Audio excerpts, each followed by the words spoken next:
Punjabi radio USA ਸੁਣ ਰਹੇ ਸਾਰੇ ਸਰੋਤਿਆਂ ਨੂੰ ਬਲਵਿੰਦਰ ਕੌਰ ਵੱਲੋਂ ਪਿਆਰ ਭਰੀ ਸਤਿ ਸ਼੍ਰੀ ਅਕਾਲ। ਸਰੋਤਿਓ ਪ੍ਰੋਗਰਾਮ ਖਬਰ ਤੇ ਨਜ਼ਰ, ਜਿਸ ਵਿੱਚ ਸਾਡੇ ਨਾਲ ਹੁੰਦੇ ਨੇ ਬਲਤੇਜ ਪੰਨੂ ਜੀ, ਦੱਸਦੇ ਨੇ ਭਾਰਤ ਵਿੱਚ, ਪੰਜਾਬ ਦੇ ਵਿੱਚ ਕੀ ਕੁਛ ਹੋ ਰਿਹਾ ਆ। ਜ਼ਿਆਦਾ ਖਬਰਾਂ ਸਾਡੀਆਂ ਕਰੋਨਾ 'ਤੇ ਹੀ ਹੁੰਦੀਆਂ, ਕਿਉਂਕਿ ਅੱਜ ਕੱਲ੍ਹ ਜਿਹੜਾ ਪ੍ਰਕੋਪ ਉਹ ਫੈਲਿਆ ਹੋਇਆ, ਉਸ 'ਤੇ ਵੀ ਗੱਲਬਾਤ ਕਰਾਂਗੇ।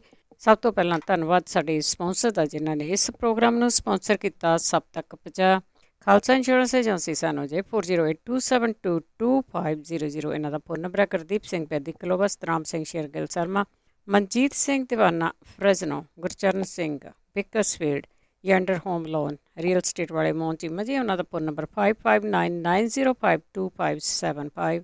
ਟਰਕੀਆਣਾ ਇਮੀਗ੍ਰੇਸ਼ਨ ਲਾ ਫਰਮ 4159090503।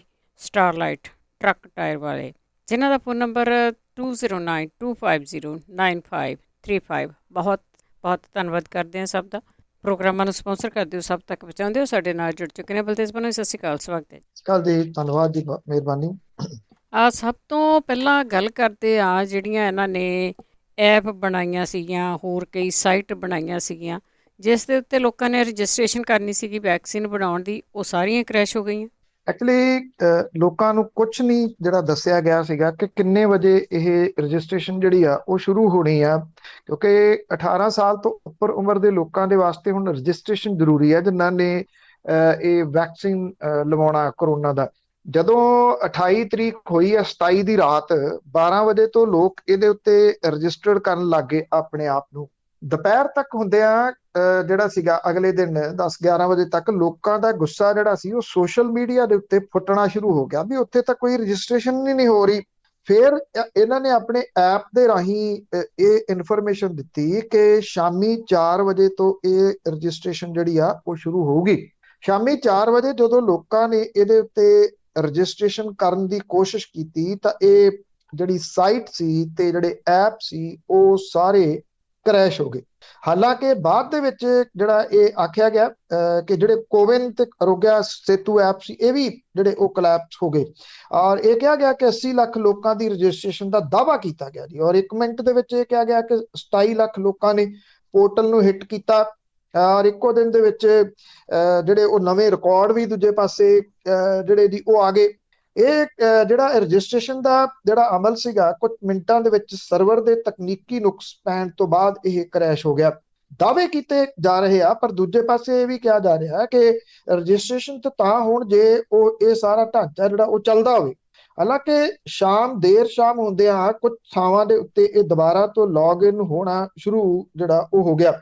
ਉਧਰ ਜਿਹੜੇ ਕੇਸ ਨੇ ਉਹਨਾਂ ਦੇ ਵਿੱਚ ਕੋਈ ਜਿਹੜਾ ਜੀ ਉਹ ਗਿਣਤੀ ਦੇ ਵਿੱਚ ਫਰਕ ਨਹੀਂ ਪਿਆ, ਬਲਕਿ ਵਧਣੇ ਜਿਹੜੇ ਉਹ ਜਾਰੀ ਨੇ। 3,61,000 ਨਵੇਂ ਕੇਸ ਸਾਹਮਣੇ ਆਏ, ਜਿਹਦੇ ਵਿੱਚ ਕੁੱਲ ਗਿਣਤੀ ਜਿਹੜੀ ਆ ਕਰੋਨਾ ਪੀੜਤਾਂ ਦੀ 1,89,97,267 ਹੋ ਗਈ। ਔਰ 3,293 ਲੋਕਾਂ ਦੀ ਮੌਤ 24 ਘੰਟਿਆਂ ਦੇ ਵਿੱਚ ਹੋਈ, ਜਿਹਦੇ ਨਾਲ ਇਹ ਗਿਣਤੀ ਮੌਤਾਂ ਦੀ 2 ਲੱਖ ਦੇ ਅੰਕੜੇ ਨੂੰ ਪਾਰ ਕਰ ਗਈ। 2,01,187 ਦੇ ਉੱਤੇ ਜਿਹੜਾ ਇਹ ਗਿਣਤੀ ਪਹੁੰਚ ਗਈ। ਲੋਕਾਂ ਦੇ ਅੰਦਰ ਜਿਹੜੀ ਤਰਾਹ ਹੈ ਉਸੇ ਤਰੀਕੇ ਦੇ ਨਾਲ ਜਾਰੀ ਹੈ। ਅੰਤਮ ਸੰਸਕਾਰ ਕਰਨ ਦੇ ਵਾਸਤੇ ਥਾਵਾਂ ਜਿਹੜੀਆਂ ਉਹ ਨਹੀਂ ਮਿਲ ਰਹੀਆਂ, ਲੋਕ ਭੱਜ ਵੀ ਰਹੇ ਆ। ਲੋਕ ਜਿਹੜੇ ਘਰਾਂ ਦੇ ਅੰਦਰ ਜਿਨ੍ਹਾਂ ਦੀਆਂ ਮੌਤਾਂ ਹੋ ਗਈਆਂ ਉਹ ਕਿਸੇ ਮਿਣਤੀ ਦੇ ਵਿੱਚ ਨਹੀਂ ਆ ਰਹੀਆਂ। ਬਹੁਤੇ ਹਸਪਤਾਲਾਂ ਦੇ ਵਿੱਚ, ਬਹੁਤੇ ਸੂਬਿਆਂ ਦੇ ਵਿੱਚ ਲੋਕਾਂ ਨੂੰ ਘਰੇ ਤੋਰਿਆ ਜਾ ਰਿਹਾ ਹੈ ਕਿ ਤੁਸੀਂ ਘਰੇ ਜਾ ਕੇ ਆਪਣੇ ਆਪ ਨੂੰ ਆਈਸੋਲੇਟ ਕਰ ਲਓ, ਕਿਉਂਕਿ ਥਾਵਾਂ ਹੈ ਨਹੀਂ ਗੀਆਂ। ਮੇਨ ਜੇ ਤੁਸੀਂ ਕੈਲਕੂਲੇਟ ਕਰਨਾ ਹੋਵੇ ਤੇ ਇਸ ਤਰੀਕੇ ਦੇ ਨਾਲ ਕੀਤਾ ਜਾ ਸਕਦਾ ਹੈ। 3,61,000 ਆਏ, ਚਲੋ ਤੁਸੀਂ ਇਹ ਤੋਂ ਅੱਧੇ ਕਰ ਦਿਓ, ਅੱਧੇ ਤੋਂ ਵੀ ਥੱਲੇ ਲਿਆਓ, 1 ਲੱਖ ਬੰਦਾ ਲਿਆਓ ਰੋਜ਼ ਦਾ ਹੋ ਗਿਆ। ਜੇ 1 ਲੱਖ ਆਇਆ ਤੇ ਉਹ ਭਰਤੀ ਹੋ ਗਿਆ, ਉਸ ਤੋਂ ਅਗਲੇ ਦਿਨ ਫੇਰ 1 ਲੱਖ, ਉਸ ਤੋਂ ਅਗਲੇ ਦਿਨ ਫੇਰ 1 ਲੱਖ। ਜਿਹੜੇ ਪਹਿਲੇ ਦਿਨ 1 ਲੱਖ ਆਏ, ਦੂਸਰੇ ਦਿਨ ਆਏ, ਤੀਸਰੇ ਦਿਨ ਜਿਹੜੇ ਉਹ ਆਏ। ਹੁਣ ਜਿਹੜੇ ਪਹਿਲੇ ਦਿਨ ਆਏ ਉਹ ਕਿੱਥੇ ਜਾਣਗੇ? ਹੈ ਤਾਂ ਹਸਪੀਟਲਾਂ ਦੇ ਵਿੱਚ ਨਾ। ਉੱਥੇ ਜਿਹੜੀ ਅੱਗੇ ਤੋਂ ਅੱਗੇ ਜਿਹੜੀ ਉਹ ਗਿਣਤੀ ਵੱਧਦੀ ਤੁਰੀ ਜਾ ਰਹੀ ਆ। ਆਕਸੀਜਨ ਦੇ ਹਾਲਾਤ ਕੁਝ ਬਹੁਤੇ ਜ਼ਿਆਦਾ ਜਿਹੜੇ ਉਹ ਸੁਧਰੇ ਨਹੀਂ। ਵੈਂਟੀਲੇਟਰ ਜਿਹੜੇ ਉਹ ਘੱਟ ਪੈ ਰਹੇ ਆ, ਚੀਕ ਚਿਹਾੜਾ ਹਸਪੀਟਲਾਂ ਦੇ ਵਿੱਚ ਪੈ ਰਿਹਾ। ਇਹ ਪਹਿਲੀ ਵਾਰੀ ਆ। ਬੇਸ਼ੱਕ ਨੋਟਬੰਦੀ ਹੋਵੇ ਜਾਂ ਦੂਸਰਾ ਜੋ ਕੁਝ ਇਹਨਾਂ ਨੇ ਕੀਤਾ, ਉਹਦੇ ਵਿੱਚ ਲਾਈਨਾਂ ਲੱਗੀਆਂ ਤਾਂ ਦੇਖੀਆਂ, ਮ੍ਰਿਤਕ ਸਰੀਰਾਂ ਦੀਆਂ ਲਾਈਨਾਂ ਲੱਗੀਆਂ ਘੱਟੋ ਘੱਟ ਸਾਡੀ ਵਾਲੀ ਪੀੜ੍ਹੀ ਨੇ ਨਹੀਂ ਸੀ ਵੇਖੀਆਂ ਇਸ ਕਿਸਮ ਦੀਆਂ। ਜਿਹੜੀ ਮਹਾਮਾਰੀ ਆਉਂਦੀ ਰਹੀ ਉਹਨਾਂ ਦੇ ਬਾਰੇ ਦੇ ਵਿੱਚ ਸੁਣਿਆ ਤਾਂ ਹੈ ਕਿ ਮਹਾਮਾਰੀ ਜਦੋਂ ਆਈ ਸੀ ਲੋਕਾਂ ਦੀਆਂ ਬਹੁਤ ਸਾਰੀਆਂ ਮੌਤਾਂ ਹੋਈਆਂ ਸੀ, ਪਰ ਉਹ ਪੜ੍ਹੀਆਂ ਹੋਈਆਂ ਗੱਲਾਂ ਨੇ, ਸੁਣੀਆਂ ਹੋਈਆਂ ਗੱਲਾਂ ਨੇ। ਇਹ ਵੇਖਣ ਦੇ ਵਾਸਤੇ ਬਹੁਤ ਔਖਾ ਜਿਹੜਾ ਉਹ ਲੱਗ ਰਿਹਾ, ਇਹਦੀ ਗੱਲ ਕਰਨੀ ਵੀ ਉਨਾ ਹੀ ਔਖਾ ਲੱਗ ਰਿਹਾ ਕਿ ਕਿਵੇਂ ਇਹਦੀ ਗੱਲ ਜਿਹੜੀ ਉਹ ਕੀਤੀ ਜਾਵੇ ਕਿ ਜਿਹੜੀਆਂ ਇਹ ਮ੍ਰਿਤਕ ਦੇਹਾਂ ਨੇ ਉਹ ਸ਼ਮਸ਼ਾਨ ਘਾਟਾਂ ਦੇ ਬਾਹਰ ਰੋ ਦੇ ਵਿੱਚ ਰੱਖੀਆਂ ਹੋਈਆਂ ਨੇ। ਜਦੋਂ ਅਗਲੀਆਂ ਜਿਹੜੀਆਂ ਮ੍ਰਿਤਕ ਦੇਹਾਂ ਉਹਨਾਂ ਦੀ ਵਾਰੀ ਆਉਂਦੀ ਆ, ਫਿਰ ਇਹਨਾਂ ਨੂੰ ਖਿਸਕਾ ਕੇ ਅੱਗੇ ਉਸ ਲਾਈਨ ਦੇ ਵਿੱਚ ਕਰ ਦਿੱਤਾ ਜਾਂਦਾ। ਇਹਦੇ ਵਿੱਚੋਂ ਘੱਟੋ ਘੱਟ 50% ਤੋਂ ਉੱਪਰ ਮ੍ਰਿਤਕ ਦੇਹਾਂ ਉਹ ਨੇ ਜਿਨ੍ਹਾਂ ਦੇ ਨਾਲ ਕੋਈ ਰਿਸ਼ਤੇਦਾਰ ਨਹੀਂਗਾ। ਇਹਦੇ ਵਿੱਚ ਕੁਝ ਲੋਕ ਜਿਹੜੇ ਅਜੇ ਵੀ ਇਸ ਮਹਾਮਾਰੀ ਦੇ ਬਾਵਜੂਦ ਜ਼ਮੀਰ ਜਿਉਂਦਾ ਰੱਖ ਰਹੇ ਆ, ਸਮਾਜ ਦੇ ਵਿੱਚ ਜਿਹੜਾ ਉਹ ਵਿਚਰ ਰਹੇ ਆ, ਉਹ ਲੋਕ ਘਰਾਂ ਦੇ ਵਿੱਚੋਂ ਲਿਜਾ ਕੇ ਅੰਤਮ ਸੰਸਕਾਰ ਜਿਹੜੇ ਕਰ ਰਹੇ ਆ। ਅਜਿਹਾ ਦੁਖਦਾਈ ਮੰਜ਼ਰ ਜਿਹੜਾ ਜੀ ਉਹ ਇਸ ਵੇਲੇ ਪੇਸ਼ ਹੋ ਰਿਹਾ। ਸਹੀ ਪੁੱਛੋ ਜੀ, ਇਹ ਪੜ੍ਹ ਕੇ ਵੇਖ ਕੇ ਸੁਣ ਕੇ ਜਿਹੜਾ ਜੀ ਉਹ ਅਜੀਬੋ ਗਰੀਬ ਜਿਹੜਾ ਹੋਇਆ ਤੁਰਿਆ ਜਿਹੜਾ ਜੀ ਉਹ ਜਾ ਰਿਹਾ। ਖਬਰਾਂ ਆਪਣੀ ਜਗ੍ਹਾ ਦੇ ਉੱਤੇ ਨੇ, ਪਰ ਇਹ ਸਾਰਾ ਕੁਝ ਵੇਖਣਾ ਇੱਕ ਬਦਕਿਸਮਤੀ ਕਹੀ ਜਾ ਸਕਦੀ ਹੈ ਜੀ। ਇਹ ਤੋਂ ਵੱਧ ਤਾਂ ਨਹੀਂ ਹੋਰ ਕੁਝ ਕਿਹਾ ਜਾ ਸਕਦਾ। ਬਿਲਕੁਲ ਜੀ, ਖਬਰਾਂ ਕਰਨ ਵਾਲੇ ਵੀ ਇਨਸਾਨ ਹੀ ਹੁੰਦੇ ਆ, ਉਹਨਾਂ ਨੂੰ ਵੀ ਮਨ ਨੂੰ ਇਹ ਬਹੁਤ ਗੱਲਾਂ ਲੱਗਦੀਆਂ। ਅੱਗੇ ਗੱਲ ਕਰਦੇ ਹਾਂ ਸਰਕਾਰ ਦੀ। ਭਾਰਤ ਸਰਕਾਰ ਦੀ ਗਲਤਫਹਿਮੀ ਦੇ ਕਰਕੇ ਦੇਸ਼ ਲਈ ਬਹੁਤ ਭਾਰੀ ਨੁਕਸਾਨ ਹੋਇਆ। ਦੇਖੋ, ਹੁਣ ਇਹ ਗੱਲ ਸਾਹਮਣੇ ਜਿਹੜੀ ਨਿਕਲ ਕੇ ਆ ਰਹੀ ਆ ਕਿ ਜਿਹੜੀ ਸੰਯੁਕਤ ਰਾਸ਼ਟਰ ਸੰਘ ਹੈ UNO, ਉਹਦੇ ਜਨਰਲ ਸਕੱਤਰ ਅੰਤੋਨੀਓ ਗੁਟਰੇਜ਼ ਦੇ ਬੁਲਾਰੇ ਨੇ ਇਹ ਗੱਲ ਕਹੀ ਆ ਕਿ UNO ਨੇ ਭਾਰਤ ਨੂੰ ਆਪਣੀ ਜਿਹੜੀ ਸਪਲਾਈ ਚੇਨ ਦੇ ਵਿੱਚੋਂ ਮਦਦ ਕਰਨ ਦੀ ਪੇਸ਼ਕਸ਼ ਕੀਤੀ ਸੀ। ਭਾਰਤ ਨੇ ਇਹ ਕਹਿੰਦਿਆਂ ਨਾ ਕਰਤੀ ਕਿ COVID-19 ਦੇ ਨਾਲ ਨਿਪਟਣ ਲਈ ਉਹਦੇ ਕੋਲੇ ਆਪਣੀ ਬਹੁਤ ਮਜ਼ਬੂਤ ਪ੍ਰਣਾਲੀ ਹੈ। ਲੋਕ ਕਿਵੇਂ ਮਰੇ ਇਹ ਸਮਝਣ ਦੀ ਜਿਹੜੀ ਲੋੜ ਆ ਇਸ ਰਿਪੋਰਟ ਤੋਂ, ਜਿਹੜੀ ਕਿ UNO ਦੀ ਤੇ WHO ਦੀ ਐਕਚੁਅਲੀ ਜਿਹੜੀ ਉਹ ਰਿਪੋਰਟ ਹੈ।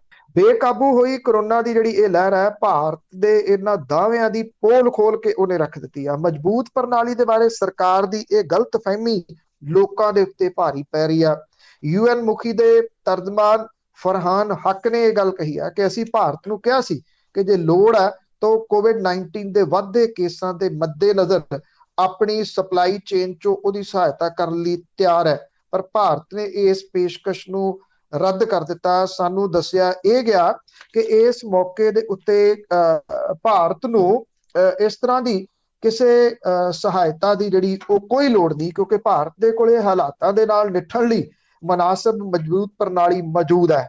ਉਹ ਕਿੱਥੇ ਆ ਅੱਜ ਜਿਹੜਾ ਦੀ ਇਹ ਸਵਾਲ ਕਰਨਾ ਪੈਂਦਾ। ਇਹ UNO ਕਹਿੰਦਾ ਕਿ ਸਾਡੀ ਪੇਸ਼ਕਸ਼ ਅੱਜ ਵੀ ਕਾਇਮ ਹੈ। ਜਦੋਂ ਕਦੇ ਭਾਰਤ ਆਖੂਗਾ ਅਸੀਂ ਉਹਦੀ ਹਰ ਸੰਭਵ ਜਿਹੜੀ ਉਹ ਮਦਦ ਕਰਾਂਗੇ। ਬੁਲਾਰੇ ਨੇ ਇਹ ਵੀ ਗੱਲ ਕਹੀ ਕਿ ਭਾਰਤ ਦੀ ਹਰ ਸੰਭਵ ਤਰੀਕੇ ਦੇ ਨਾਲ ਮਦਦ ਕਰਨ ਦਾ ਇਰਾਦਾ ਜਿਹੜਾ ਉਹ ਰੱਖਦੀ ਆ। ਮਦਦ ਲੈਣੀ ਵੀ ਤਾਂ ਪੈਂਦੀ ਆ, ਮਦਦ ਦੇ ਵਾਸਤੇ ਕਹਿਣਾ ਵੀ ਤਾਂ ਪੈਂਦਾ, ਮਾਰੇ ਗਏ ਸਾਡੀ ਮਦਦ ਕਰੋ। ਇੱਥੇ ਹਾਲਾਤ ਇਹ ਬਣੇ ਹੋਏ ਆ ਕਿ ਜਿਹੜੇ ਮੁਲਕ ਚੁਣਿੰਦੇ ਨੇ ਉਹਨਾਂ ਦਾ ਤਾਂ ਧੰਨਵਾਦ ਕੀਤਾ ਜਾ ਰਿਹਾ ਕਿ ਉਹ ਸਾਡੀ ਮਦਦ ਕਰ ਰਹੇ ਨੇ, ਉਹਨਾਂ ਦਾ ਧੰਨਵਾਦ। ਜਿਹੜੇ ਮੁਲਕ, ਹੁਣ ਪਾਕਿਸਤਾਨ ਵਰਗਾ ਜਿਹੜਾ ਜੀ ਉਹ ਮੁਲਕ ਹੈ, ਠੀਕ ਹੈ ਉਹ ਛੋਟਾ ਮੁਲਕ ਹੈ, ਅੱਜ ਇਸ ਵੇਲੇ ਉਹ ਆਪਣੇ ਅੰਦਰੂਨੀ ਤੰਗੀਆਂ ਤੁਰਸ਼ੀਆਂ ਦੇ ਨਾਲ ਬਹੁਤ ਬੁਰੇ ਤਰੀਕੇ ਦੇ ਨਾਲ ਜੂਝ ਰਿਹਾ। ਉਥੋਂ ਇਹੋ ਜਿਹੇ ਮੌਕੇ ਦੇ ਉੱਤੇ ਜੇ ਉਹ ਇਹ ਆਫਰ ਕਰਦਾ ਵੀ ਜਿੰਨੇ ਇੱਕ ਜੋਗਾ ਮੈਂ ਆ, ਜਿੰਨੀ ਇੱਕ ਆਕਸੀਜਨ ਮੇਰੇ ਕੋਲੇ ਆ, ਮੈਂ ਦੇਣ ਨੂੰ ਤਿਆਰ ਹੈ। ਉਥੋਂ ਦੇ ਲੋਕ ਜਿਹੜੇ ਟਵਿੱਟਰ ਦੇ ਉੱਤੇ ਹੈਸ਼ਟੈਗ ਲਾ ਕੇ ਉਹਨੂੰ ਟ੍ਰੈਂਡ ਕਰਵਾਉਂਦੇ ਆ ਕਿ ਭਾਰਤ ਦੇ ਲੋਕਾਂ ਨੂੰ ਆਕਸੀਜਨ ਦੀ ਲੋੜ ਹੈ, ਪਾਕਿਸਤਾਨ ਦੀ ਸਰਕਾਰ ਮਦਦ ਕਰੇ। ਲਾਹੌਰ ਦੇ ਵਿੱਚ ਪ੍ਰੈਸ ਕਲੱਬ ਜਿਹੜਾ ਉਹ ਚੰਡੀਗੜ੍ਹ ਦੇ ਪ੍ਰੈਸ ਕਲੱਬ ਨੂੰ ਸੁਨੇਹਾ ਭੇਜਦਾ, ਕੱਲੇ ਨਾ ਸਮਝਿਓ ਆਪਣੇ ਆਪ ਨੂੰ, ਅਸੀਂ ਤੁਹਾਡੇ ਨਾਲ ਖੜੇ ਹਾਂ, ਸਾਨੂੰ ਦੱਸੋ ਕਿਹੜੀ ਚੀਜ਼ ਅਸੀਂ ਸਰਕਾਰ ਤੱਕ ਪਹੁੰਚਾਉਣੀ ਹੈ, ਜਿੰਨੀ ਹੋ ਸਕੂ ਮਦਦ ਕਰਾਂਗੇ। ਚੰਦ ਲਫ਼ਜ਼ ਜਿਹੜੇ ਉਹ ਧੰਨਵਾਦ ਦੇ ਨਹੀਂ ਨਿਕਲਦੇ। ਇਹ ਹੈਰਾਨੀ ਵਾਲੀਆਂ ਜਿਹੜੀਆਂ ਉਹ ਗੱਲਾਂ ਨੇ। ਅਜੇ ਵੀ ਹਉਮੈ ਦਾ ਜਿਹੜਾ ਕਿੱਲਾ ਉਹ ਧੌਣ ਦੇ ਵਿੱਚ ਪੂਰੇ ਤਰੀਕੇ ਦੇ ਨਾਲ ਗੱਡਿਆ ਹੋਇਆ। ਬੇਸ਼ੱਕ ਜਿਹੜੀਆਂ ਹਾਈ ਕੋਰਟਾਂ ਨੇ ਉਹ ਸ਼ੀਸ਼ਾ ਲਗਾਤਾਰ ਵਿਖਾਈ ਜਾ ਰਹੀਆਂ ਨੇ। ਦਿੱਲੀ ਦੀ ਹਾਈ ਕੋਰਟ ਨੇ ਆਪਣੀਆਂ ਬੜੀਆਂ ਸਖਤ ਟਿੱਪਣੀਆਂ ਦੇ ਵਿੱਚ ਕੱਲ ਜਿਹੜੀ ਹੈ ਜੀ ਉਹ ਗੱਲ ਆਖੀ ਹੈ। ਜਸਟਿਸ ਪ੍ਰਤਿਭਾ M ਸਿੰਘ ਨੇ ਕੇਂਦਰ ਨੂੰ ਸੰਬੋਧਨ ਹੁੰਦਿਆਂ ਇਹ ਗੱਲ ਕਹੀ ਹੈ ਕਿ ਗਲਤ ਹੈ। ਇਉਂ ਲੱਗਦਾ ਕਿ ਜਿਵੇਂ ਦਿਮਾਗ ਹੀ ਨਾ ਲਾਇਆ ਹੋਵੇ। ਅਜਿਹੇ ਲੋਕਾਂ ਦੇ ਕੋਲੇ ਪਹਿਲਾਂ ਆਕਸੀਜਨ ਨਹੀਂ ਸੀ, ਹੁਣ ਸ਼ਾਇਦ ਰੈਮਡਿਸਿਵਰ ਵੀ ਨਾ ਮਿਲੇ। ਹਾਈ ਕੋਰਟ ਨੇ ਕਿਹਾ ਕਿ ਉਹ ਪ੍ਰਤੀਤ ਹੁੰਦਾ ਕਿ ਤੁਸੀਂ ਚਾਹੁੰਦੇ ਹੋ ਕਿ ਲੋਕ ਮਰ ਜਾਣ।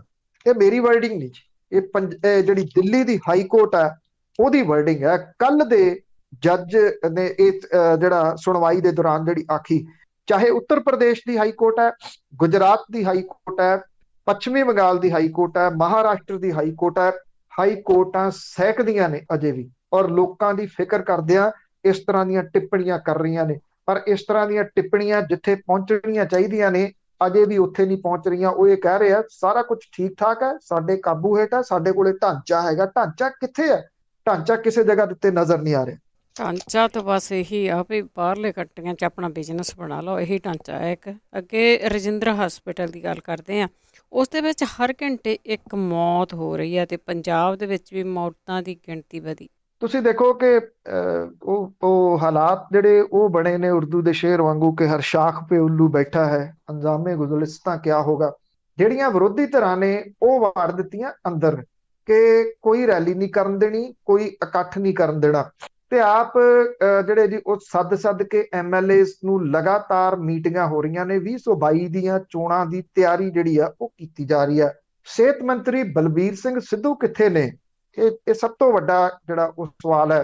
ਤੁਸੀਂ ਚਾਹੇ ਜਿਹੜੇ ਬਾਕੀ ਸੂਬੇ ਨੇ ਉਹਨਾਂ ਦੇ ਵਿੱਚ ਘੱਟੋ ਘੱਟ ਕੁਝ ਸੂਬਿਆਂ ਦੇ ਵਿੱਚ, ਕੇਰਲਾ ਹੋ ਗਿਆ, ਦਿੱਲੀ ਹੋ ਗਿਆ, ਇਹ ਦੋ ਸੂਬੇ ਇਸ ਤਰ੍ਹਾਂ ਦੇ ਨੇ, ਮਹਾਰਾਸ਼ਟਰ ਦੇ ਵੀ, ਉਹਨਾਂ ਦੀ ਤੁਸੀਂ ਐਕਟੀਵਿਟੀ ਦੇਖੋ ਉਹਨਾਂ ਲੋਕਾਂ ਦੀ।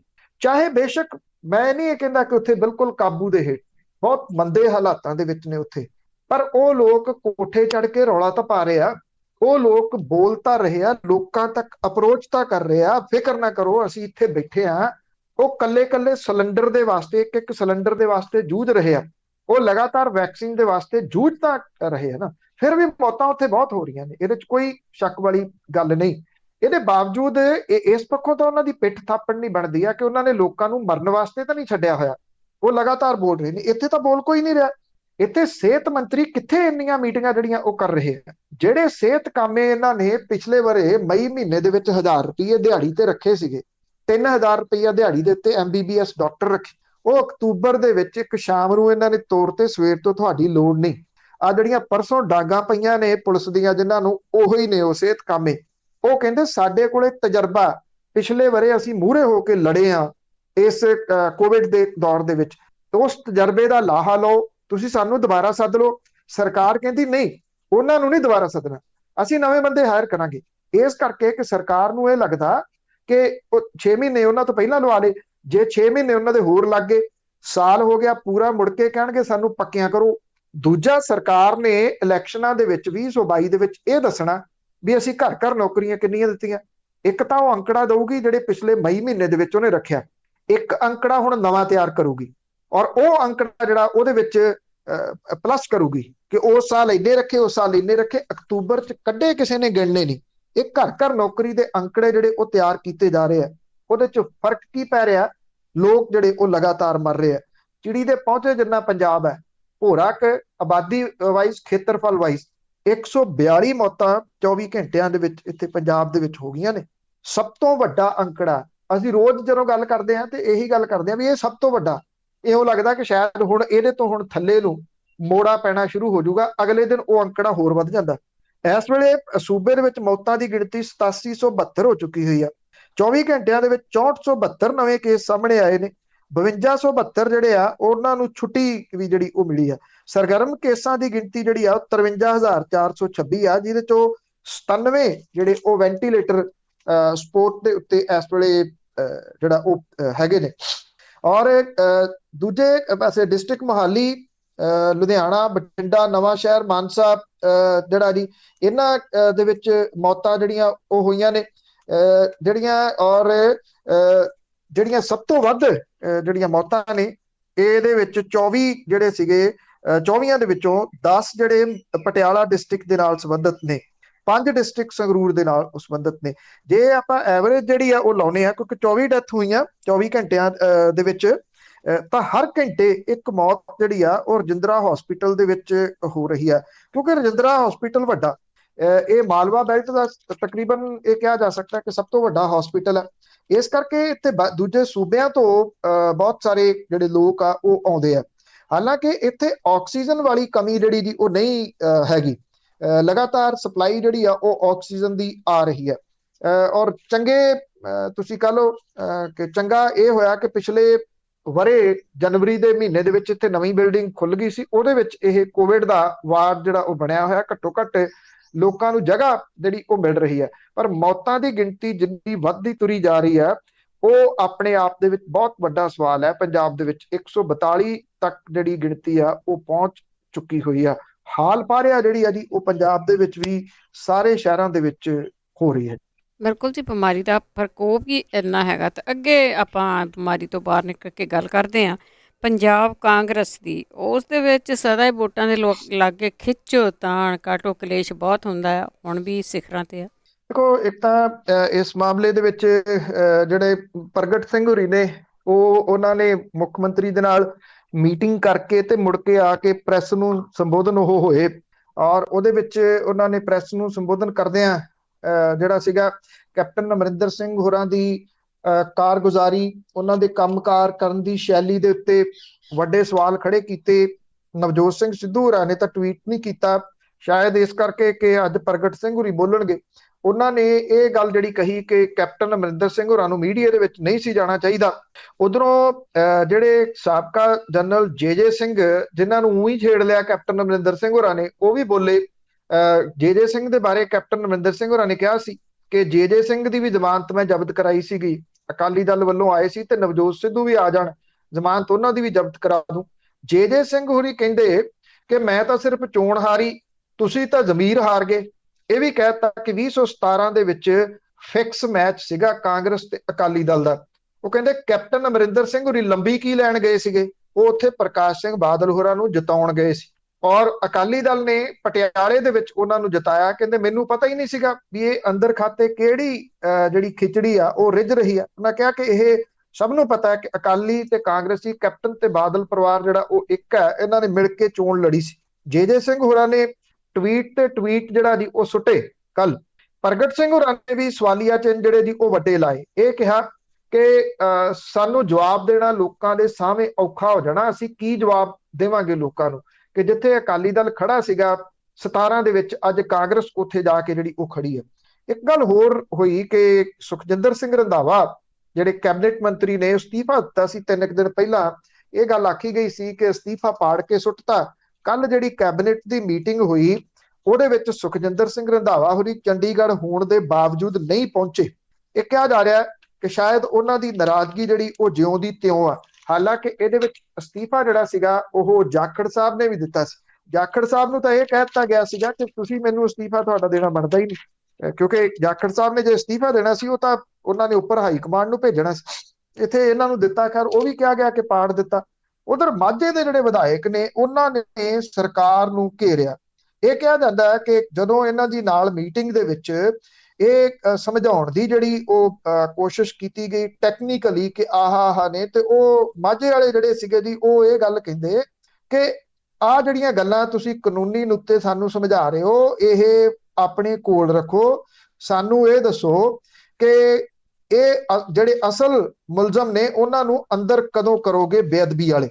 ਮਾਝੇ ਦੇ ਵਿਧਾਇਕਾਂ ਦੀ ਮੀਟਿੰਗ ਦੇ ਵਿੱਚ ਮਾਹੌਲ ਜਿਹੜਾ ਜੀ ਉਹ ਵਾਹਵਾ ਗਰਮ ਰਿਹਾ। ਇੱਕ ਮਾਝੇ ਦੇ ਵਿਧਾਇਕ ਨੇ ਇੱਥੋਂ ਤੱਕ ਕਹਿਤਾ ਕਿ ਮਾਲਵੇ ਨੂੰ ਛੱਡੋ, ਮਾਝੇ ਵਾਲੇ ਨੂੰ ਫੜ ਲਓ। ਮੁੱਖ ਮੰਤਰੀ ਨੂੰ ਇੱਕ ਗੇੜ ਦੇ ਵਿੱਚ ਦੁਆਬੇ ਦੇ ਵਿਧਾਇਕ ਮਿਲੇ, ਜਿਹਦੇ ਚ ਸਭ ਤੋਂ ਵੱਧ ਖੁੱਲ ਕੇ ਪ੍ਰਗਟ ਸਿੰਘ ਹੋਰੀ ਬੋਲੇ। ਉਹਨਾਂ ਨੇ ਬੇਅਦਬੀ ਵਾਲੇ ਮਾਮਲੇ ਦੇ ਉੱਤੇ ਲਿਪਾ ਪੋਚੀ ਕਰਨ ਦੀ ਜਗ੍ਹਾ ਇਹਨੂੰ ਛੇਤੀ ਤਣ ਪੱਤਣ ਲਾਉਣ ਦੀ ਜਿਹੜੀ ਜੀ ਉਹ ਗੱਲ ਕਹੀ।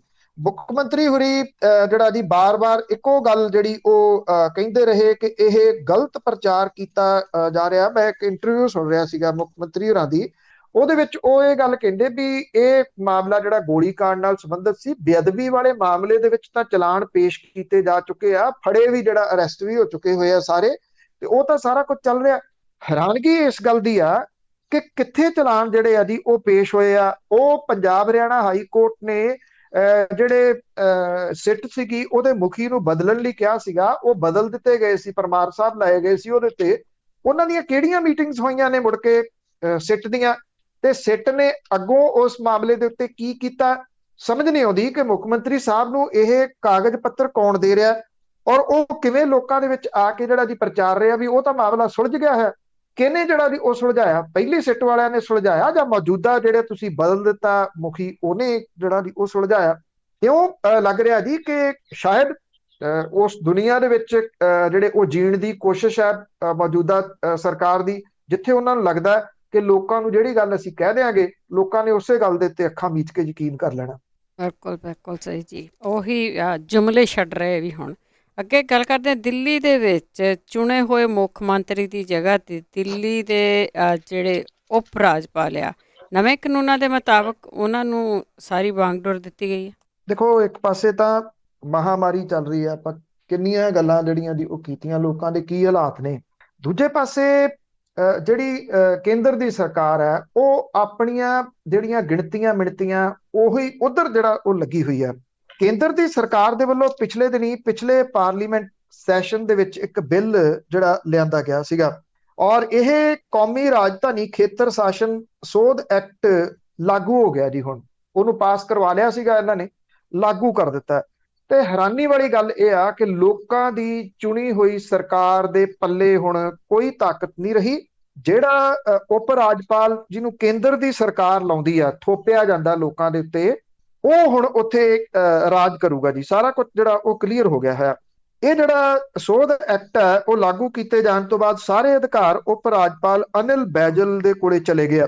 ਦਿੱਲੀ ਸਰਕਾਰ ਨੂੰ ਕੋਈ ਵੀ ਫੈਸਲਾ ਲੈਣ ਤੋਂ ਪਹਿਲਾਂ ਉਪ ਰਾਜਪਾਲ ਤੋਂ ਮਨਜ਼ੂਰੀ ਲੈਣੀ ਪਊਗੀ। ਕੇਂਦਰੀ ਗ੍ਰਹਿ ਮੰਤਰਾਲੇ ਦੇ ਵੱਲੋਂ ਜਾਰੀ ਨੋਟੀਫਿਕੇਸ਼ਨ ਦੇ ਮੁਤਾਬਕ ਐਕਟ 27 ਅਪ੍ਰੈਲ ਤੋਂ ਲਾਗੂ ਹੋ ਗਿਆ। ਕੇਂਦਰ ਨੇ ਦਿੱਲੀ ਸਰਕਾਰ ਦੀਆਂ ਤਾਕਤਾਂ ਦੇ ਵਿੱਚ ਇਹ ਕਮੀ ਉਦੋਂ ਕੀਤੀ ਆ ਜਦੋਂ ਸਰਕਾਰ ਕਰੋਨਾ ਵਾਇਰਸ ਕਰਕੇ ਹੋ ਰਹੀਆਂ ਮੌਤਾਂ ਤੇ ਆਕਸੀਜਨ ਦੀ ਕਮੀ ਦੇ ਨਾਲ ਜੂਝ ਰਹੀ ਹੈ।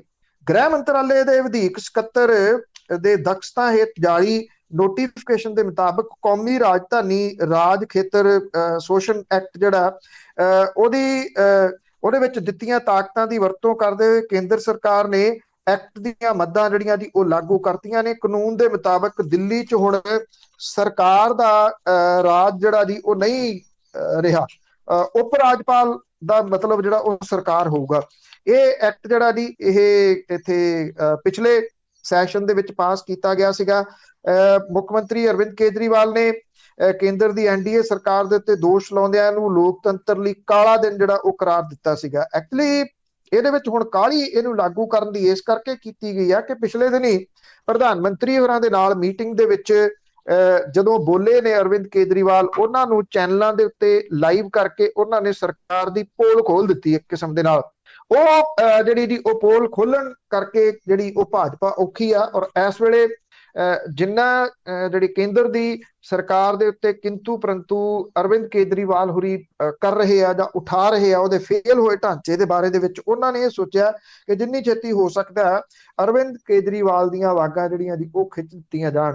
ਇਹ ਲੋਕਤੰਤਰ ਜਿਹੜਾ ਦੀ ਉਹ ਕਿੱਥੇ ਹੁਣ ਰਹਿ ਗਿਆ। ਫਿਰ ਲੋਕਾਂ ਨੇ ਤਾਂ ਉਪ ਰਾਜਪਾਲ ਨੂੰ ਨਹੀਂ ਸੀ ਚੁਣਿਆ, ਲੋਕਾਂ ਨੇ ਤਾਂ ਸਰਕਾਰ ਨੂੰ ਚੁਣਿਆ ਸੀ, ਇੱਕ ਪਾਰਟੀ ਦੀ ਸਰਕਾਰ ਨੂੰ ਚੁਣਿਆ ਸੀ। ਉਹ ਸਰਕਾਰ ਹੁਣ ਇੱਕ ਸਿੰਗਲ ਚੀਜ਼ ਵੀ ਨਹੀਂ ਕਰ ਸਕੂਗੀ ਜਿੰਨੀ ਦੇਰ ਤੱਕ ਉਪ ਰਾਜਪਾਲ ਉਹਦੇ ਉੱਤੇ ਸਹੀ ਨਹੀਂ ਪਾਉਂਦਾ। ਇਹ ਕਿਹਾ ਜਾਂਦਾ ਹੈ ਕਿ ਜਦੋਂ ਇੱਕ ਕਿਸਾਨ ਅੰਦੋਲਨ ਸ਼ੁਰੂ ਹੋਇਆ ਉਦੋਂ ਇਹ ਸਟੇਡੀਅਮ ਜਿਹੜੇ ਆ ਉਹ ਕੇਂਦਰ ਦੀ ਸਰਕਾਰ ਨੇ ਮੰਗੇ ਸੀ, ਜਿਹੜੇ ਕਿ ਦਿੱਲੀ ਦੀ ਸਰਕਾਰ ਦੇ ਅੰਡਰ ਆਉਂਦੇ ਆ। ਕੇਂਦਰ ਦੀ ਸਰਕਾਰ ਇਹਨਾਂ ਸਟੇਡੀਅਮਾਂ ਨੂੰ ਜੇਲ੍ਹ ਬਣਾ ਕੇ ਉੱਥੇ ਕਿਸਾਨਾਂ ਨੂੰ ਡੱਕਣਾ ਚਾਹੁੰਦੀ ਸੀ। ਅਰਵਿੰਦ ਕੇਜਰੀਵਾਲ ਨੇ ਉਦੋਂ ਇਹ ਸਟੇਡੀਅਮ ਨਹੀਂ ਦਿੱਤੇ, ਨਾ ਕਰ ਦਿੱਤੀ ਕਿ ਇਹ ਖੇਡਾਂ ਦੇ ਵਾਸਤੇ ਬਣੇ ਆ, ਜੇਲ੍ਹਾਂ ਵਾਸਤੇ ਨਹੀਂ। ਉਦੋਂ ਕੇਂਦਰ ਦੀ ਸਰਕਾਰ ਦੇ ਮਨ ਦੇ ਵਿੱਚ ਇਹ ਜਿਹੜੀ ਗੱਲ ਆ ਗਈ ਕਿ ਇਹਦੇ ਜਿਹੜੇ ਅਧਿਕਾਰ ਖੇਤਰ ਆ ਉਹਦੇ ਉੱਤੇ ਹਮਲਾ ਕਿਵੇਂ ਕਰਨਾ ਹੈ। ਉਸ ਵਿਉਂਤਬੰਦੀ ਦੇ ਵਿੱਚ ਦਿੱਲੀ ਦੀ ਚੁਣੀ ਹੋਈ ਜਿਹੜੀ ਸਰਕਾਰ, ਬਹੁਮਤ ਦੇ ਨਾਲ ਚੁਣੀ ਹੋਈ ਸਰਕਾਰ ਜਿਹੜੀ ਆ ਉਹਦੇ ਹੱਥ ਵੱਢ ਕੇ ਉਪ ਰਾਜਪਾਲ ਦੇ ਹੱਥਾਂ 'ਚ ਦੇ ਦਿੱਤੇ ਗਏ। ਬਿਲਕੁਲ ਜੀ, ਇਸ ਦੇ ਵਿੱਚ ਹੁਣ ਤਾਂ ਲੋਕਾਂ ਨੂੰ ਵੀ ਬਾਹਰ ਆਉਣਾ ਪਊਗਾ, ਲੋਕਾਂ ਨੂੰ ਬਾਹਰ ਆਉਣਾ ਵੀ ਚਾਹੀਦਾ ਵੀ ਹੋ ਕੀ ਰਿਹਾ ਹੈ। ਅੱਗੇ ਪਟਿਆਲਾ ਜੇਲ੍ਹ ਦੇ ਵਿੱਚੋਂ ਜਿਹੜੇ 3 ਕੈਦੀ ਆ ਉਹ ਭੱਜੇ ਸੀ, ਉਹ ਪੁਲਿਸ ਦੀ ਪਕੜ ਤੋਂ ਅਜੇ ਵੀ ਬਾਅਦ। ਦੇਖੋ ਜੀ, ਇਹ ਹੈਰਾਨੀ ਵਾਲੀ ਗੱਲ ਹੈ ਕਿ ਜਿਹੜੀ ਪਟਿਆਲਾ ਜੇਲ੍ਹ ਹੈ ਬਹੁਤ ਕੰਧਾਂ ਉਹਦੀਆਂ ਉੱਚੀਆਂ ਨੇ। ਉਹਨਾਂ ਕੰਧਾਂ ਦੇ ਵਿੱਚੋਂ ਉਹ ਕਿਵੇਂ ਜਿਹੜਾ ਦੀ ਉਹ ਨਿਕਲੇ। ਇਹ ਬੈਰਕ ਦੇ ਜਿਹੜਾ ਬਾਥਰੂਮ ਹੁੰਦਾ ਉਹਨੂੰ ਸੰਨ ਲਾ ਕੇ ਫਰਾਰ ਹੋਏ। ਫਿਰ ਜੇਲ੍ਹ ਦੀਆਂ ਦੋਵੇਂ ਕੰਧਾਂ ਜਿਹੜੀਆਂ ਸੀ ਉਹ ਟੱਪ ਗਏ। ਡਿਸਟ੍ਰਿਕਟ ਪੁਲਿਸ ਦੇ ਵੱਲੋਂ ਜੇਲ੍ਹ ਅਧਿਕਾਰੀਆਂ ਦੇ ਵੱਲੋਂ ਜੇਲ੍ਹ ਦੇ ਅੰਦਰ ਉਹਨਾਂ ਦੀ ਭਾਲ ਕੀਤੀ ਜਾ ਰਹੀ ਹੈ। ਜੇਲ੍ਹ ਕਾਫੀ ਵੱਡੀ ਹੈ। ਇਹਨਾਂ ਫਰਾਰ ਹੋਏ ਕੈਦੀਆਂ ਦੇ ਵਿੱਚ ਸ਼ੇਰ ਸਿੰਘ ਜਿਹੜੀ ਐਕਸਟ੍ਰੈਡੀਸ਼ਨ ਟ੍ਰੀਟੀ ਹੁੰਦੀ ਆ ਉਹਦੇ ਤਹਿਤ ਯੂਕੇ ਤੋਂ ਲਿਆਂਦਾ ਗਿਆ ਸੀਗਾ। ਜਿਹਨੂੰ ਕਿ ਉੱਥੋਂ ਦੀ ਅਦਾਲਤ ਨੇ ਨਸ਼ਾ ਤਸਕਰੀ ਦੇ ਵਿੱਚ ਇੱਕ 22 ਸਾਲਾਂ ਦੀ ਕੈਦ ਦੀ ਸਜ਼ਾ ਕੀਤੀ ਹੋਈ ਸੀ। ਬਾਕੀ ਦੋ ਕੈਦੀਆਂ ਦੇ ਵਿੱਚ ਨਸ਼ਾ ਤਸਕਰੀ ਦੇ ਕੇਸਾਂ ਦੇ ਵਿੱਚ ਜੇਲ੍ਹ ਕੱਟ ਰਿਹਾ ਕਪੂਰਥਲਾ ਦੇ ਪਿੰਡ ਰਾਣੀਪੁਰ ਕੰਬੋਆਂ ਦਾ ਇੰਦਰਜੀਤ ਸਿੰਘ ਧਿਆਨਾ, ਤੇ ਕਤਲ ਕੇਸ ਦਾ ਸਾਹਮਣਾ ਕਰ ਰਿਹਾ ਰੋਪੜ ਦੇ ਪਿੰਡ ਢਾਡੀ ਦਾ ਹਵਾਲਾਤੀ ਜਸਪ੍ਰੀਤ ਸਿੰਘ ਸ਼ਾਮਲ ਹੈ।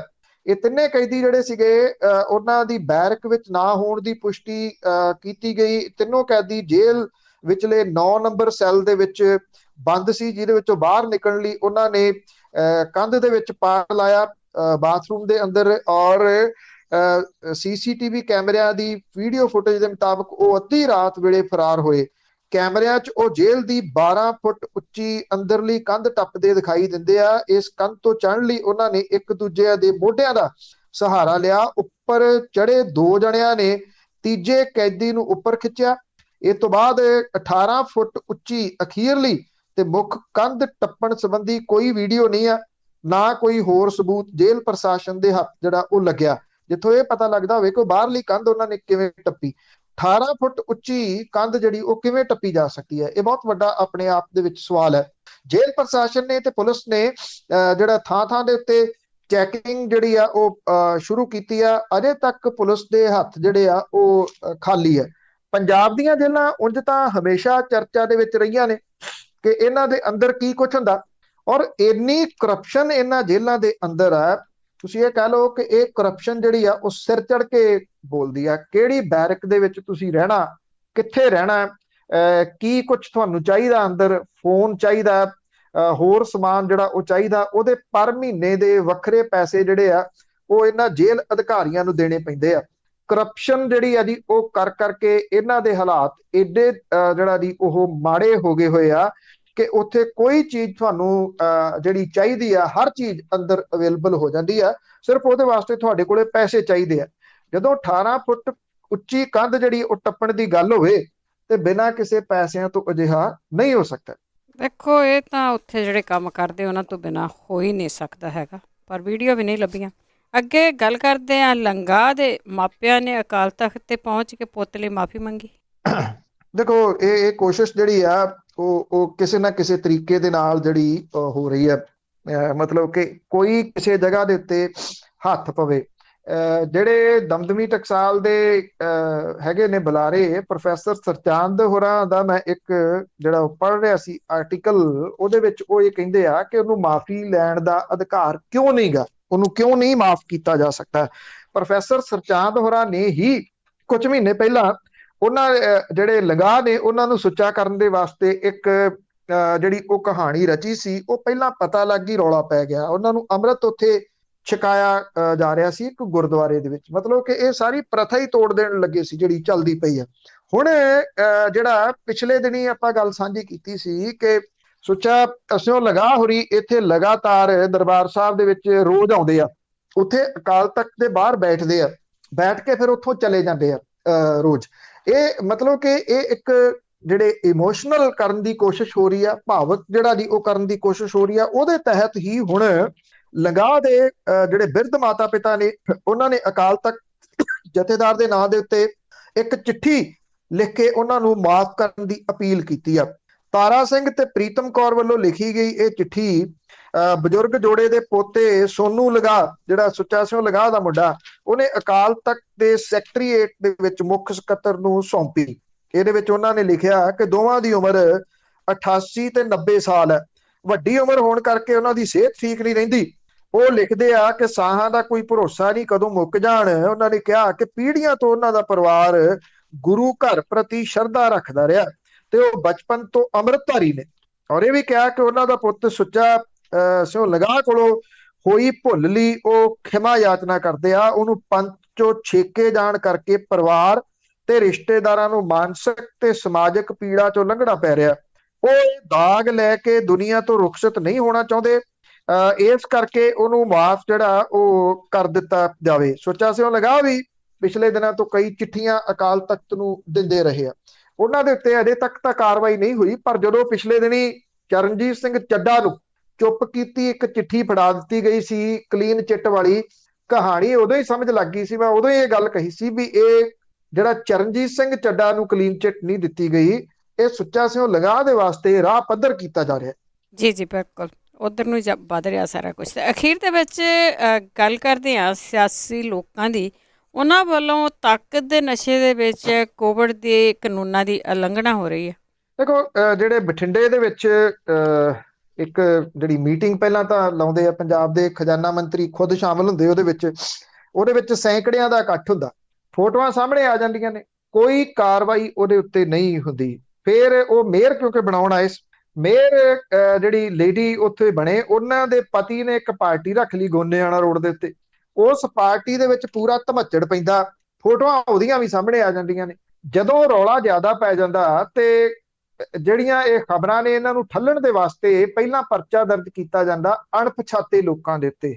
ਫੋਟੋਆਂ ਸਾਹਮਣੇ ਨੇ, ਪੁਲਿਸ ਤਾਂ ਅਣਪਛਾਤੀ ਰਹੀ ਹੈ ਪੰਜਾਬ ਦੀ, ਜਦੋਂ ਇਹ ਬੇਅਦਬੀ ਦੀਆਂ ਘਟਨਾਵਾਂ ਹੋਈਆਂ ਸੀ ਅਣਪਛਾਤੀ ਪੁਲਿਸ ਤੇ ਪਰਚਾ ਦਰਜ ਹੋਇਆ ਸੀ। ਇਹ ਅਣਪਛਾਤੇ ਨੇਤਾਵਾਂ ਤੇ ਪਰਚਾ ਦਰਜ ਹੁੰਦਾ, ਪ੍ਰੈਸ਼ਰ ਫੇਰ ਵੱਧਦਾ, ਰੌਲਾ ਫੇਰ ਪੈਂਦਾ ਤੇ ਕੁਝ ਜਿਹੜੇ ਲੋਕ ਨੇ ਉਹਨਾਂ ਦੇ ਉੱਤੇ ਮਾਮਲਾ ਦਰਜ ਕਰ ਲਿਆ ਜਾਂਦਾ। 188 ਜਿਹੜੀ ਧਾਰਾ ਹੈ ਉਹ ਬੇਲੇਬਲ ਅਫੈਂਸ ਹੈ ਤੇ ਉਸੇ ਵੇਲੇ ਇਹਦੀ ਜ਼ਮਾਨਤ ਜਿਹੜੀ ਆ ਉਹ ਮਿਲ ਜਾਂਦੀ ਆ। ਉਹਨਾਂ ਦੇ ਵਿੱਚ ਜਿਹੜੀ ਪਾਰਟੀ ਦੇ ਵਿੱਚ ਮਨਪ੍ਰੀਤ ਸਿੰਘ ਬਾਦਲ ਦਾ ਮੁੰਡਾ ਅਰਜਨ ਬਾਦਲ ਤੇ ਮਨਪ੍ਰੀਤ ਸਿੰਘ ਬਾਦਲ ਹੋਰਾਂ ਦਾ ਜਿਹੜਾ ਸਾਲਾ ਹੈ ਜੋ ਜੌਲ, ਉਹ ਵੀ ਸ਼ਾਮਲ ਸੀ। ਉਹਨਾਂ ਨੂੰ ਪਾਸੇ ਕਰ ਦਿੱਤਾ ਜਾਂਦਾ, ਬਾਕੀ ਬੰਦਿਆਂ ਦੇ ਉੱਤੇ ਪਰਚਾ ਦਰਜ ਕਰ ਲਿਆ ਜਾਂਦਾ। ਬਾਦਲ ਪਰਿਵਾਰ ਦੀ ਰਿਹਾਇਸ਼ ਦੇ ਉੱਤੇ ਹੁਣ ਜਿਹੜੀ ਸੋਈ ਬਣਾਈ ਹੋਈ ਆ ਸਟੂਡੈਂਟ ਆਰਗੇਨਾਈਜੇਸ਼ਨ ਆਫ ਇੰਡੀਆ, ਉਹਦੇ ਸੈਂਕੜੇ ਕਾਰਕੁਨਾਂ ਨੇ ਮਹਾਮਾਰੀ ਐਕਟ ਦੀਆਂ ਧੱਜੀਆਂ ਉਡਾਈਆਂ ਔਰ ਇਹ ਸਾਰੇ ਨਵੇਂ ਥਾਪੇ ਗਏ ਪ੍ਰਧਾਨ ਦੀ ਅਗਵਾਈ ਦੇ ਹੇਠ ਸੁਖਬੀਰ ਬਾਦਲ ਦਾ ਧੰਨਵਾਦ ਕਰਨ ਲਈ ਉਹਨਾਂ ਦੀ ਰਿਹਾਇਸ਼ ਤੇ ਪਹੁੰਚ ਗਏ। ਵਾਇਰਲ ਵੀਡੀਓ ਤੇ ਕਲਿੱਪਾਂ ਦੇ ਮੁਤਾਬਕ 250-300 ਜਿਹੜੇ ਵਿਅਕਤੀ ਸੀਗੇ ਬਿਨਾਂ ਮਾਸਕ ਤੋਂ, ਬਿਨਾਂ ਸੋਸ਼ਲ ਡਿਸਟੈਂਸ ਤੋਂ ਉਹਦੀ ਉਲੰਘਣਾ ਕਰਦੇ ਨਜ਼ਰ ਆ ਰਹੇ ਆ। ਲੰਬੀ ਪੁਲਿਸ ਨੇ ਇਹਦੇ ਉੱਤੇ ਕਾਰਵਾਈ ਕਰਦਿਆਂ ਰੋਬਨ ਬਰਾੜ ਤੇ ਉਹਦੇ ਜਿਹੜੇ ਕੁਝ ਸਾਥੀ ਨੇ ਉਹਨਾਂ ਦੇ ਖਿਲਾਫ 188 ਦੇ ਤਹਿਤ ਮੁਕੱਦਮਾ ਦਰਜ ਜਿਹੜਾ ਉਹ ਕੀਤਾ। ਔਰ ਇਹ ਕਿਹਾ ਗਿਆ ਕਿ ਰੋਬਨ ਬਰਾੜ ਨੇ ਬਾਦਲ ਰਿਹਾਇਸ਼ ਦੇ ਵਿਹੜੇ 'ਚ ਮਾਈਕ ਤੋਂ ਅਨਾਉਂਸਮੈਂਟ ਕਰਕੇ ਨਵਾਂ ਜਿਹੜਾ ਦੀ ਉਹ ਚੰਦ ਇਹ ਚਾੜਿਆ ਕਿ ਕਰੋਨਾ ਕਰਕੇ ਕਿਸੇ ਨੇ ਵੀਡੀਓ ਨਹੀਂ ਬਣਾਉਣੀ, ਫੋਟੋ ਨਹੀਂ ਕਰਨੀ, ਪ੍ਰਧਾਨ ਜੀ ਇੱਥੇ ਆਉਣਗੇ ਔਰ ਵਰਕਰਾਂ ਨੂੰ ਸੰਬੋਧਨ ਕਰਨ ਦੇ ਵਾਸਤੇ ਜਿਹੜਾ ਦੀ ਉਹ ਪਹੁੰਚਣਗੇ। ਜਦੋਂ ਇਹ ਜਿਹੜੇ ਜੀ ਉੱਥੇ ਆਏ ਤਾਂ ਜਿੰਨੇ ਇਹ ਕਾਰਕੁਨ ਸੀ ਇਹਨਾਂ ਦੇ ਕਿਸੇ ਨੇ ਕੋਈ ਮਾਸਕ ਜਿਹੜਾ ਨਹੀਂ ਸੀ ਪਾਇਆ ਹੋਇਆ, ਤਾਂ ਕਿ ਪ੍ਰਧਾਨ ਜੀ ਨੂੰ ਫੋਟੋ ਦਿਸ ਜੇ ਕਿ ਕਿਹੜੇ ਬੰਦੇ ਜਿਹੜੇ ਆ ਉਹ ਆਏ। ਔਰ ਜਿਹੜੀ ਹੱਲਾਸ਼ੇਰੀ ਸੀ ਉਹ ਸੁਖਬੀਰ ਸਿੰਘ ਬਾਦਲ ਹੋਰਾਂ ਨੇ ਵੀ ਜਿਹੜਾ ਕੀਤੀ, ਹਾਲਾਂਕਿ ਉਹਨਾਂ ਨੇ ਇਹ ਕਿਹਾ ਕਿ ਇੰਨਾ ਇਕੱਠ ਨਹੀਂ ਸੀ ਕਰਨਾ ਚਾਹੀਦਾ। ਤੇ ਜਿਹੜੇ ਉਹ ਪ੍ਰਧਾਨ ਹੈ ਜਿਹੜਾ ਬਣਾਇਆ, ਉਹਨੇ ਉਹੀ ਕਹਿੰਦਾ ਮੈਂ ਤਾਂ ਸੱਦਾ ਪੱਤਰ ਨਹੀਂ ਭੇਜਿਆ, ਪਿਆਰ ਹੀ ਇਹਨਾਂ ਲੋਕਾਂ ਦਾ ਕਿ ਇੰਨੀ ਵੱਡੀ ਜਿਹੜਾ ਦੀ ਉਹ ਗਿਣਤੀ ਦੇ ਵਿੱਚ ਇਹ ਪਹੁੰਚ ਗਏ। ਅੱਛਾ, ਹੁਣ ਅਨਾਉਂਸਮੈਂਟ ਦੇ ਬਾਰੇ ਉਹ ਇਹ ਕਹਿੰਦਾ ਕਿ ਕਿਸੇ ਸ਼ਰਾਰਤੀ ਅਨਸਰ ਨੇ ਛੇੜਛਾੜ ਕਰਕੇ ਵੀਡੀਓ ਵਾਇਰਲ ਕੀਤੀ ਆ। ਉਹਨੇ ਤਾਂ ਮਾਈਕ ਤੋਂ ਸਮਾਜਿਕ ਦੂਰੀ, ਮਾਸਕ ਦੀ ਗੱਲ ਵੀ ਕਹੀ ਸੀਗੀ, ਪਰ ਕਿਸੇ ਨੇ ਸਾਜ਼ਿਸ਼ ਦੇ ਤਹਿਤ ਸਿਰਫ ਵੀਡੀਓ ਤੇ ਫੋਟੋ ਨਾ ਕਰਨ ਵਾਲੀ ਗੱਲ ਜਿਹੜੀ ਜੀ ਉਹ ਵਾਇਰਲ ਕਰ ਦਿੱਤੀ। ਇਹ ਤਾਕਤ ਦੇ ਨਸ਼ੇ ਦੇ ਵਿੱਚ ਇਹ ਲੋਕ ਜਿਹੜੇ ਆ ਦੀ ਉਹ ਦੂਜਿਆਂ ਦੇ ਉੱਤੇ ਹੀ ਜਿਹੜਾ ਇਦਾਂ ਦੀਆਂ ਪਾਬੰਦੀਆਂ ਉਹ ਲਾ ਸਕਦੇ ਆ। ਜਦੋਂ ਖੁਦ ਦੀ ਗੱਲ ਆਉਂਦੀ ਹੈ ਤਾਂ ਉੱਥੇ ਇਹ ਸਾਰਾ ਕੁਝ ਜਿਹੜੇ ਜਿੰਨੇ ਸਿਆਸੀ ਲੋਕ ਨੇ ਉਹ ਭੁੱਲ ਭੁਲਾ ਜਾਂਦੇ। ਬਿਲਕੁਲ ਜੀ, ਤਾਕਤ ਜਵਾਨਾਂ ਦੇ ਕੋਲ। ਬਹੁਤ ਬਹੁਤ ਧੰਨਵਾਦ ਬਲਤੇਜ ਪੰਨੂ। ਮਿਹਰਬਾਨੀ ਜੀ, ਧੰਨਵਾਦ ਜੀ, ਸਤਿ ਸ਼੍ਰੀ ਅਕਾਲ। ਸਤਿ ਸ਼੍ਰੀ ਅਕਾਲ ਜੀ। ਤੇ ਸਰੋਤੇ ਸਨ ਬਲਤੇਜ ਪੰਨੂ ਜੋ ਸਾਡੇ ਨਾਲ ਜੁੜਦੇ ਨੇ, ਕਰਦੇ ਨੇ ਖਬਰਾਂ। ਇਸੇ ਦੇ ਨਾਲ ਸਾਡਾ ਅੱਜ ਦਾ ਬੁਲਟਨ ਇੱਥੇ ਸਮਾਪਤ। ਬਲਵਿੰਦਰ ਕੌਰ ਵੱਲੋਂ ਵੀ ਆਪ ਸਭ ਨੂੰ ਹੀ ਸਤਿ ਸ਼੍ਰੀ ਅਕਾਲ।